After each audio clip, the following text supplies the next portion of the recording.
Sweens, as we know, football is a strange old game. How has the group been after the events of this week? Nico and MJ, they spoke about togetherness amongst the squad, and I think that's a really important word right now. Yeah, first of all, I think everybody in the group is really happy for Matty and Wayno to be given an opportunity to manage and coach at championship level.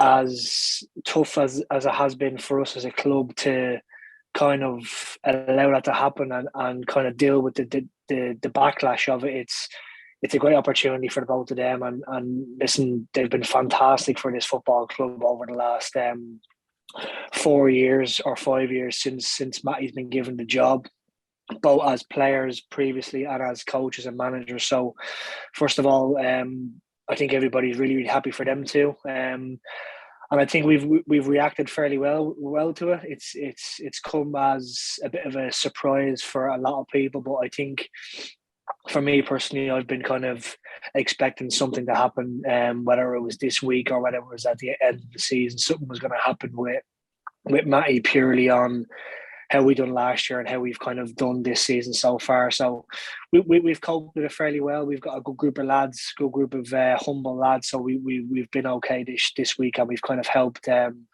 Nico and John and a couple of the coaching staff as much as we can. So we've been pretty good that this week. Alongside MJ, obviously as captain and vice captain, you've got a role to play as well. You mentioned about helping out the coaching staff, but in terms of guidance for other players, there might be some uncertainty amongst the squad or individual players. You've got a big role to play there. Yeah, we do. It's not really something that you get explained or you get told when you get given the armband or get given the vice captaincy. It's kind of just keeping the players at ease, kind of passing on information of what the process is and what the latest is.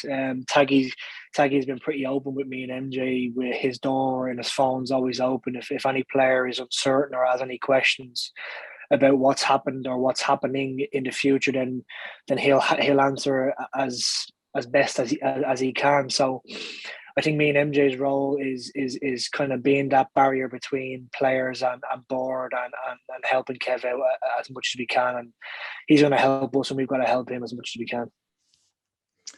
And with Kev and John in charge for the interim period, I mean, Kev certainly knows the club so well. He's definitely the right man to lead the team for as long as this managerial recruitment process takes place. Yeah, of course. I think John has been here 7 weeks, so it would be a little bit difficult for.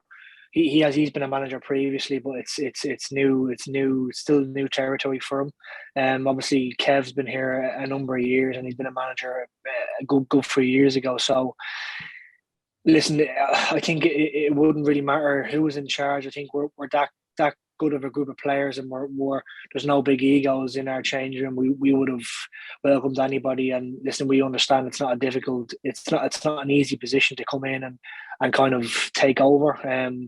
So we've helped them out as much as we can this week. We put a decent performance in on Tuesday night, and that's all we can kind of focus on. It is a little bit cliche, but we've just got to do our jobs. We get paid to be footballers, and that's what we've got to focus on. And obviously focusing on Saturday's game, Barnsley, a huge club in this league. They've got a big ground, and it could be the biggest attendance we've played in front of this season. I mean, as a player, you must relish going into games like this.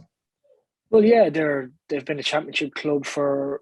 I think they've been similar to Rotherham. They kind of bounce up and down between League One and the Championship. They're probably too good of a club for League One, and they struggle to kind of make a mark in the Championship. So it's going to be a difficult game. They're on really good form. They've got good players. They've got a good manager who we know really well. We know how Cheltenham played in League Two, and we know how they played in League One last year. And they'll be a similar mould to Cheltenham of a couple of years ago, but they'll probably have slightly better players and a bigger budget and a bigger stadium. So it's going to be a proper, as they say, a proper League One game against a big League One team. And we just got to go there and play free, play the way we have been playing over the last couple of weeks, and try and implement our game and try and get a result, because I don't think anybody up there will expect us to go and beat them, and I don't think anybody in the league will expect us to go and get a result there. And we've got to believe ourselves that we can go and get